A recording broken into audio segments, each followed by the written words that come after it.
한 주간 평안하셨는지요? 저는 여러분의 기도 덕분에 휴가를 잘 다녀왔습니다. 저희 휴가는 보통 양가 부모님을 뵙고 오는 일정입니다. 그러다 보니까 거의 전국 일주가 되는 것 같아요. 경상도 갔다가 전라도 갔다가 또 오는 길에 또 충청도 들렀다가 이제 집으로 왔습니다. 부모님을 거의 1년에 한두 번밖에 제가 뵙지 못하기에 늘 죄송한 마음인데, 이렇게 휴가 때 부모님을 뵙고 오면 제 마음이 참 좋습니다. 저희 부모님은 저한테는 언제나 늘 푸른 소나무 같은 분들이셨는데, 이제는 거의 그 푸르름을 찾아볼 수가 없고 영락 없는 시골 할아버지 할머니 모습이었습니다. 이제 연세가 드셨으니까 어쩔 수가 없는 거죠. 세월이 흐르면 누구나 그렇게 늙어가는 것이고 우리도 예외가 아닐 것입니다. 그래서 우리는 젊고 힘 있을 때 주를 섬기기에 힘써야 됩니다. 우리의 삶의 흔적들은 나이가 들면 다 기억 속으로 사라지죠. 그러나 우리 안에 있는 예수의 흔적은 사라지지 않고 영원히 남게 될 줄로 믿습니다. 그래서 우리는 흐르는 시간 속에서 영원한 말씀을 낚는 낚시꾼과 같다고 하겠습니다. 시간은 그냥 계속 흘러가죠. 그 안에서 영원한 가치를 우리가 건져 올릴 때 우리의 영혼이 빛나게 될 줄로 믿습니다.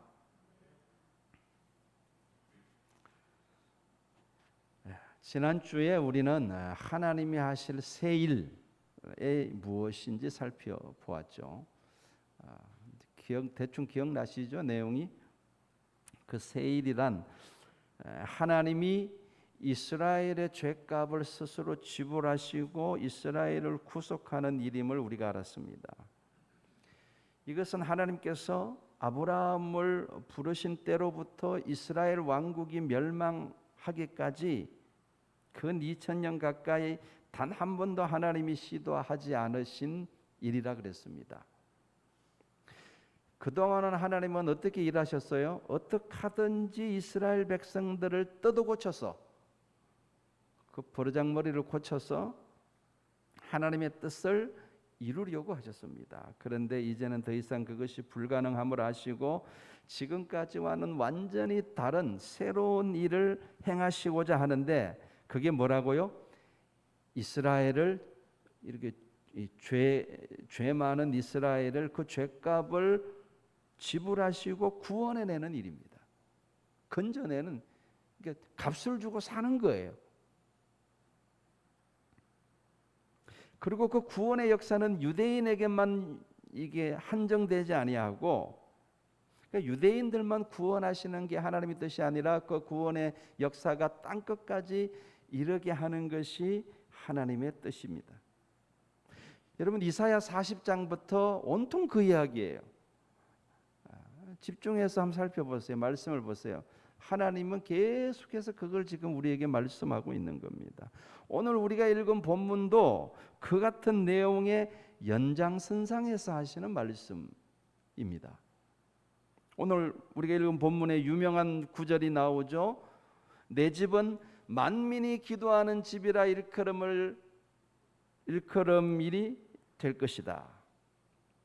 굉장히 우리가 많이 들은 구절이죠. 이 구절이 이사야서에 나오는 구절이었습니다. 이거를 예수님이 인용하신 것이죠.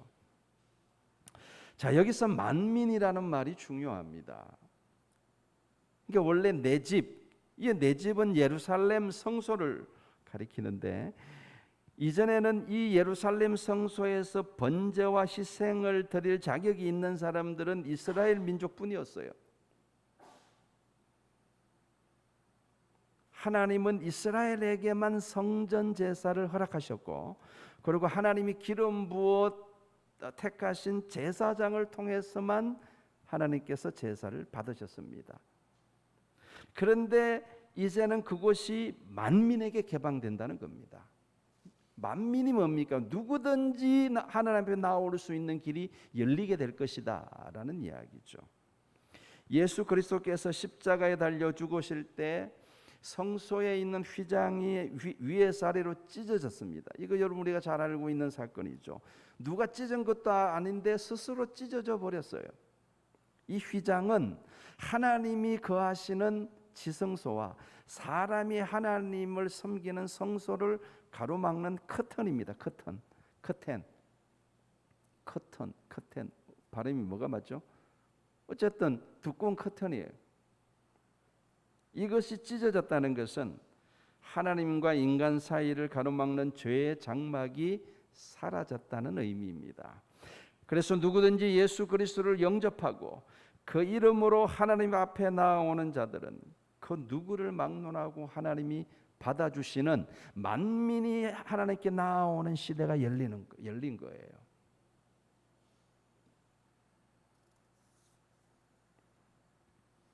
예수의 피가 우리를 깨끗게 하며 누구든지 예수의 보혈을 의지하여 하나님의 보좌 앞으로 나아갈 수 있게 된 것입니다.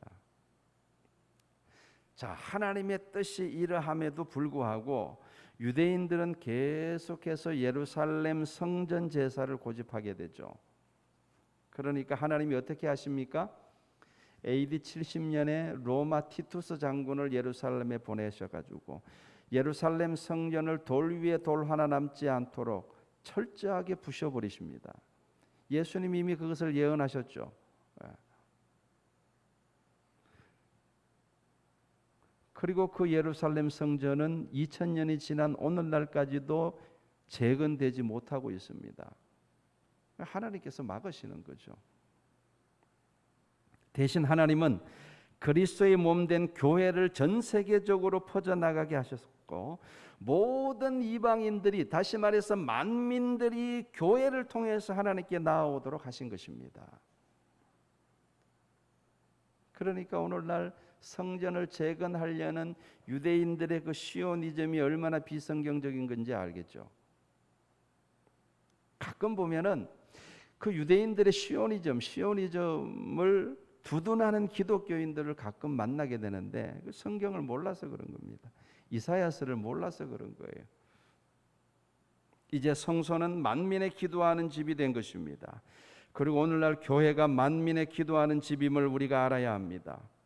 여러분, 하나님이 임재해 계시는 곳이 성소죠. 맞죠? 근데 그 성소, 옛날에는 예루살렘 성소가 있었는데 지금은 없죠. 그러면 하나님의 집이 없어진 거예요. 하나님은 지금 어디 계신 겁니까? 하나님이 스스로, 하나님이 예루살렘 성전을 부숴버리셨어요. 하나님은 더 이상 성전에 갇혀 계시는 분이 아닌 겁니다.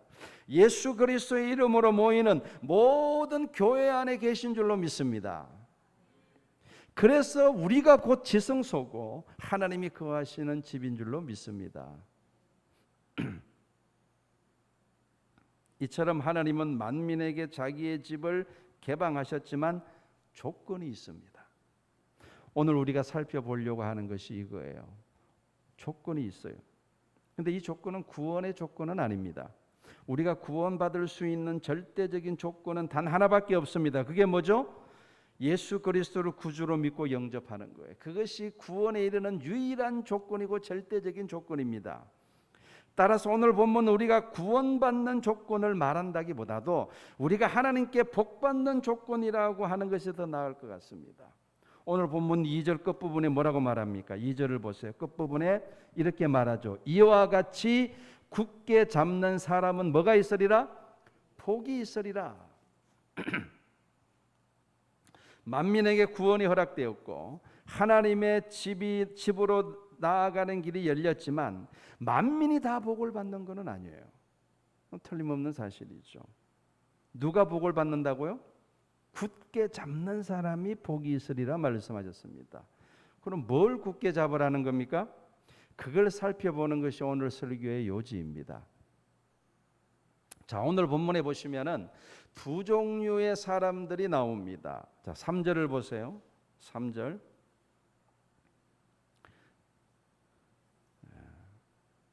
여호와께 연합한 이방인은 말하기를 여호와께서 나를 그의 백성 중에서 반드시 갈라내시리라 하지 말며 고자도 말하기를 나는 마른 나무라 하지 말라. 두 종류의 사람 누구입니까? 이방인과 고자죠. 예. 여러분 이 두 부류의 사람들은요 모세의 율법에 따르면은 여호와의 성소에 들어올 수 없는 사람들의 대표격입니다. 이 사람들은 율법에 의하면은 하나님의 성소에 절대 들어올 수 없습니다. 다시 말해서 하나님께 버림받은 사람들의 대표격들이에요. 그런데 이들조차도 하나님이 당신의 백성으로 받아들이시겠다는 말씀인 거예요. 그러니까 누구든지 예수 그리스도를 믿기만 하면은 죄사함을 받고 하나님의 자녀가 되는 권세를 얻는 것입니다. 아멘. 고자도 가능하고 이방인도 가능하다는 거예요. 자, 그런데 하나님이 몇 가지 조건을 말씀하십니다. 4절을 보세요.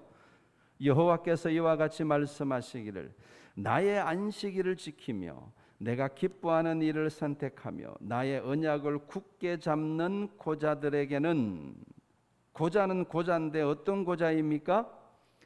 나의 안식일을 지키며 나의 기뻐하는 일을 선택하며 나의 언약을 굳게 잡는 고자들인 거예요. 또 6절을 보세요. 또 여호와와 연합하여 그를 섬기며 여호와의 이름을 사랑하며 그의 종이 되며 안식일을 지켜 더럽히지 아니하며 나의 언약을 굳게 지키는 이방인마다. 이방인은 이방인인데 어떤 이방인입니까? 안식일을 지켜서 더럽히지 아니하며 나의 언약을 굳게 지키는 이방인입니다. 공통된 항목이 두 개 나오죠. 그죠? 고자에게도 적용되고 이방인에게도 적용되는 공통된 항목이 두 개 나오죠. 첫째는 뭡니까? 안식일을 지키고 더럽히지 말아야 된다는 조건이에요. 두 번째는 뭡니까? 하나님의 언약을 굳게 잡아야 된다는 조건이에요. 이 두 가지 조건이 두 부류에게 공통적으로 적용되고 있습니다. 이 두 가지가 이번 주 설교 준비를 하는 내내 제 마음을 사로잡았습니다. 여러분 여기서 하나님의 언약이 뭘 가리키는지는 너무나 분명하죠. 그것은 예수 그리스도를 통한 화평의 언약을 가리킵니다. 누구든지 주 예수를 믿는 믿음에서 흔들리지 않으면 하나님 앞에 나올 수 있다는 거죠. 이것은 우리에게 너무나 익숙한 것이어서 이론의 여지가 없습니다. 누구든지 하나님이 예수 그리스도를 통해서 하신 화평의 언약을 굳게 붙잡아야 됩니다. 다시 말해서 예수 그리스도를 굳게 붙잡아야 된다는 거예요. 그러지 아니하고는 하나님 앞에 나올 수 없다는 겁니다. 하나님의 자녀가 되지 못한다는 거예요. 근데 이건 우리에게 너무나 익숙한 내용이죠. 문제는 안식일입니다. 안식일은 모세의 율법의 핵심 중의 핵심입니다. 그런데 이것을 구원받고자 하는 모든 이방인들에게 지금 주문하고 계신 거예요. 이방인들아, 고자 같은 너희들아, 이방인들아, 나에게 나오려거든 안식일을 지키고 안식일을 더럽히지 말아라. 오늘 본문에 보면 3번이나 하나님이 강조하고 계세요. 그래서 우리는 이 부분을 깊이 생각해 봐야 하는 것입니다.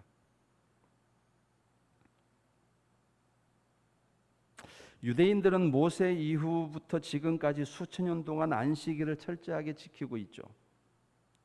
여러분 유대인들에게 안식일은 생명과 같은 것입니다. 그래서 안식일을 지키지 않는 유대인은 유대인이라 할 수가 없습니다.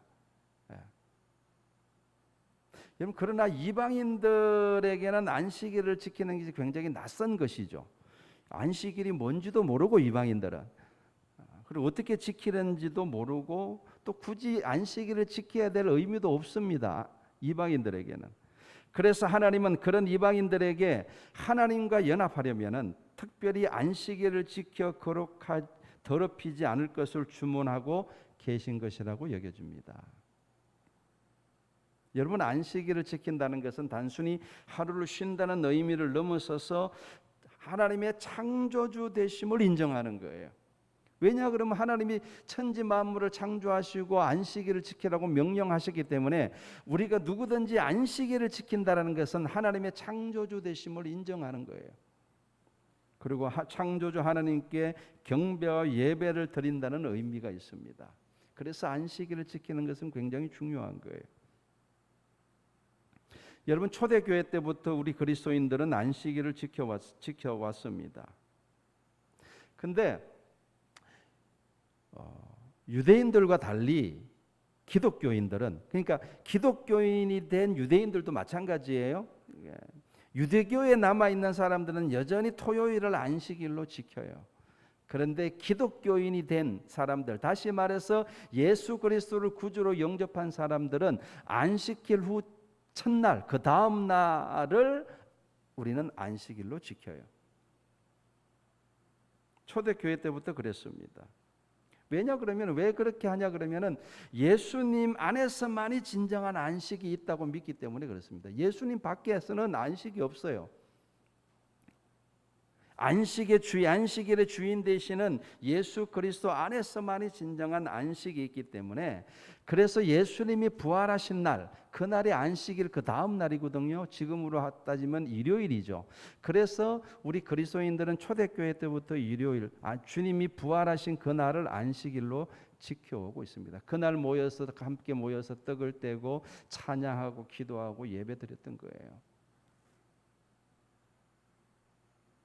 마찬가지로 우리 한국 교회도 초대교회 때부터, 그러니까 1900년대 초부터, 아예 처음에 복음이 전거되어지던 초창기부터 주일 성수를 강조했어요. 한국 교회가. 그 한국 교회의 특징이에요. 다른 세계 어느 나라 어느 교회도 주일 성수를 우리 한국 교회만큼 강조하는 나라는 없어요. 근데 우리 한국 교회는 유독 주일 성수를 강조했어요. 근데 이거는 참으로 복받을 일인 줄로 믿습니다. 그래서 하나님은 그 어느 나라보다 더 많은 복을 우리나라에 주셨다고 저는 믿습니다. 여러분, 곰곰이 생각해 보세요. 나이 드신 분들은 이렇게 알고 있는 내용인데, 여러분, 우리나라가 해방되고 나서 그때 상황을 보면요, 공산주의자들에 의해서 나라의 거의 70% 이상이 점령당한 상태였습니다. 이건 공식적인 보고예요. 70% 이상이 공산주의자들이었어요. 여러분, 중국도 공산화가 되어버렸어요. 그 넓은 땅덩어리가. 그리고 우리 위에 있는 북한도 공산화가 됐죠. 공산국가가 됐죠. 남한도 70% 이상이 공산화된 상태에서 이 남한의 자유민주주의 국가가 들어섰다는 것은 기적과도 같은 일입니다. 있을 수 없는 일이 일어난 거예요. 뿐만 아니라 여러분, 6.25 때 북한군이 낙동강 가까이 진격해온 거 우리 다 알고 있지 않습니까? 낙동강만 넘으면 적과 통일되는 거예요. 그런데 참전하지 않기로 했던 미국이 갑자기 태도를 바꾸게 되고 참전하게 됩니다. 그리고 유엔군이 더불어 참전하면서 우리나라는 기적적으로 기사회생하게 돼요. 이거 누구나 다 알고 있는 역사잖아요. 여러분, 이 모든 일들이 우연이라고 하겠습니까? 정말 하나님이 우리나라를 보호하사 지켜주신 것이라고 믿습니다. 뿐만 아니라 전쟁 이후에 우리나라가 폐허가 됐지 않습니까? 그런데 그 폐허가 된 우리나라가 50년 만에 기적과도 같은 경제 발전과 민주화를 이루어서 지금에 이르렀습니다. 이 모든 기적들이 우연히 일어난 것이 아니죠. 오늘 말씀처럼 우리 한국교회가 초대교회 때부터 주일 성수를 굳게 잡아 하나님이 복을 주신 것이라고 믿습니다. 그런 믿음이 오늘 말씀을, 오늘 본문을 묵상하면서 더 확실하게 들었어요. 아, 그렇구나. 그런데 그 주일 성수가 오늘날 흔들리고 있습니다. 마귀가 한국교회가 주일 성수를 철저하게 지키는 한 결코 흔들 수 없음을 알고 무엇보다도 이 주일 성수를 무너뜨리려고 수단과 방법을 가리지 않고 있어요. 먼저는 신학자들을 침투시켜가지고 신학적으로 주일 성수를 흔들고 있고, 그리고 교회 안에서는 주일 성수하는 것을 마치 구시대적인 산물처럼 여기도록 우리의 생각들을 흔들어 놓고 있고, 그리고 주 5일 근무제를 실시하면서부터 또다시 성도들의 마음이 흔들리고 있어요. 그래도 안 되니까 코로나를 이용해서 아예 모이지 못하도록 하는 것이 지금 우리 눈에 보이지 않고 있습니까? 보이고 있지 않습니까? 여러분, 이건 영적인 전쟁이에요. 보이지 않는 마귀와의 영적인 전쟁인 것입니다. 마귀는 모든 수단을 다 동원하여 주일 성수를 무너뜨리려고 하는 것입니다. 주일 성수가 무너지면 교회가 무너진다는 것을 알기 때문입니다. 우리가 이런 것들을 좀 인식하고 깨어 있어야 될 줄로 믿습니다. 철학자 볼테르는 이런 말을 했다고 합니다. 주일을 지켜도 그만, 안 지켜도 그만이라는 생각을 하기 시작하면 기독교는 죽어갈 것이다. 참으로 의미심장한 말이 아닙니까? 기독교의 핵심을 정확하게 보고 있는 것입니다. 여러분, 교회는요, 모이는 것이 힘입니다. 모이지 않으면 점점 쇠퇴해져 가는 거예요. 모이지 않는 교회에 무슨 힘을 발휘할 수 있습니까?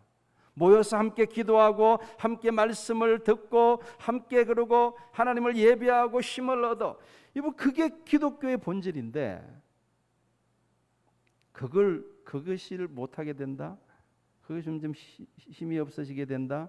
교회가 무너져 가고 있다는 증거죠. 한국교회는 2005년 주 5일 근무제가 본격적으로 시작되면서부터 주일 성수 의식이 점점 빈약해져 가고 있다는 말이 나오기 시작했습니다. 그리고 2014년 합동교단 총회 교육 심포지엄에서 한 설문조사를 발표했는데 주일에 교회를 결석하지 않는다고 응답한 사람들이 29.1%, 자주 한다가 34.7%, 결석을 자주 한다는 겁니다. 조금 한다가 34.4%. 그러니까 결석을 자주 한다, 조금 한다, 한다가 거의 70% 가까이 되고, 그러니까 결석하지 않고 꾸준히 주일을 성수한다, 주일 나와서 예배 드린다는 퍼센트는 30%밖에 안 돼요. 그게 지금부터 7년 전의 이야기입니다. 7년이 지난 지금은 어떨까요? 코로나로 인하여 주일 성수는 더 처참하게 무너지고 있습니다. 코로나로 인하여 거의 강제적으로 주일 성수 인원이 10% 미만으로 지금 내려갔습니다. 사회적 거리두기 4단계에서는 아무리 큰 교회라 할지라도 수천 명, 수만 명이 모인다 할지라도 99명 이상 못 모인다고 못 박아버렸어요. 강제 명령을 내려버린 지금 상태입니다. 여러분, 우리 주위에 일어나고 있는 이런 일들을 깊이 생각해 보시기 바랍니다. 하나님은 안식일을 지켜서 더럽히지 말라고 말씀하셨고 그것을 굳게 지키는 사람은 복이 있을 것이라고 약속하셨습니다. 한국교회는 그러한 하나님의 말씀을 굳게 지킴으로 지금까지 복을 받아왔습니다. 그런데 그러한 영적인 기류가 무너지고 있는 것이 우리 눈에 보이고 있지 않습니까? 너무나 자연스럽게 그리고 너무나 당연하게 주일 성수가 무너지고 있어요. 그것에 대해서 어느 누구도 이상하게 생각하지 않아요. 여러분, 주일 성수가 무너지면요, 단순히 교회만 무너지는 것이 아님을 아셔야 합니다. 한국교회 전반에 영향을 끼치게 될 것입니다. 여러분, 주일 성수를 통해서 일주일마다 한 번씩 말씀으로 무장한 성도들이 그리고 이제 각 사회 구석구석으로 흩어져서 거기서 보이지 않는 곳에서 경건하고 의로운 사회를 지탱하는 힘이 되는 거예요. 그런데 그 힘이 무너지면 사회는 급격하게 도덕적으로 붕괴되어 가는 것입니다. 유럽이 그랬고 미국이 그랬죠. 우리나라도 지금 진행 중임을 다들 보고 계시지 않습니까? 이사야서를 묵상하면서 다시 한번 주일 성수에 대해서 깊이 생각하게 되었습니다. 그리고 오늘날 우리 주변에서 일어나고 있는 일들을 영적인 안목으로 다시 보게 되었습니다. 우리도 모르는 사이에 주일 성수가 무너지고 있는 것입니다. 그런데 더 위험한 것은 그런 현상을 우리는 자연스럽게 받아들이고 있더라는 거예요. 이게 더 위험한 겁니다. 개구리가 서서히 온도를 높이는 물 안에서 자기가 죽는 줄도 모르고 죽어가고 있는 것처럼 마치 우리가 그런 꼴이 아닌가 하는 거예요.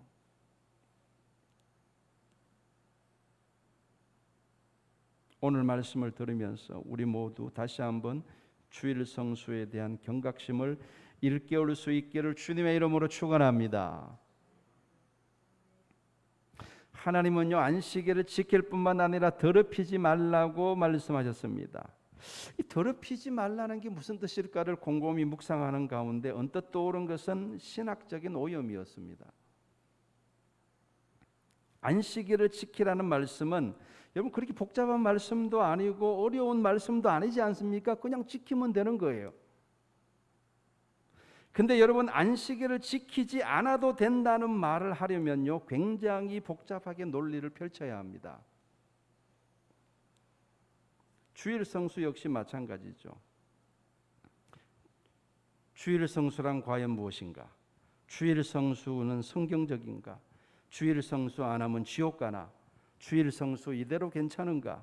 주일 성수가 한국교회 성수고 가로막고 있지는 않은가? 등등 수많은 제목으로 굉장히 복잡하고 어렵게 주일 성수에 대해서 이야기하고 있습니다. 근데 그 수많은 글들과 주장들의 결론이 뭐예요? 그렇게 왜 복잡하게 어렵게 그렇게 많은 글들과 주장들을 하고 있는 겁니까? 그 결론이 뭡니까? 주일 성수 안 해도 된다는 거예요. 결론은 그들이 말하고자 하는 결론은 그거예요. 인간의 논리로 하나님의 말씀을 더럽히고 있는 것입니다. 여러분 어린아이와 같아야지 천국에 들어간다는 주님의 말씀을 기억하시기 바랍니다.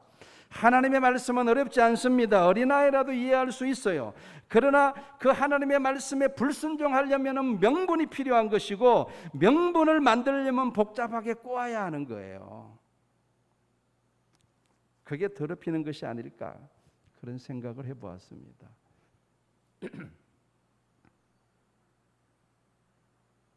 사랑하는 성도 여러분, 오늘 본문을 통해서 하나님이 우리에게 말씀하시는 것을 마음에 새길 수 있기를 바랍니다.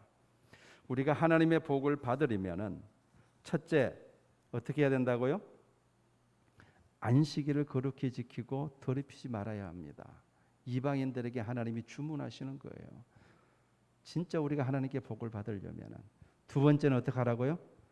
하나님의 언약을 굳게 붙잡아야 됩니다. 다시 말해서 예수 그리스도를 굳게 붙잡아야 합니다. 그래야지 변함없이 우리가 하나님으로부터 복을 받게 될 줄로 믿습니다. 이 두 가지를 굳게 지킬 때 우리 교회는 변함없이 만민이 기도하는 집이 될 줄로 믿습니다. 우리가 드리는 예배를 하나님이 기쁘게 받으실 줄로 믿습니다. 그리고 변함없이 하나님이 주시는 복을 받아 누리게 될 줄로 믿습니다. 이 사실을 우리가 굳게 믿고 하나님의 말씀에 순종하는 모든 말씀 사랑교회 성도들이 될 수 있기를 주의 이름으로 축원합니다. 기도하겠습니다. 거룩하신 우리 아버지 하나님,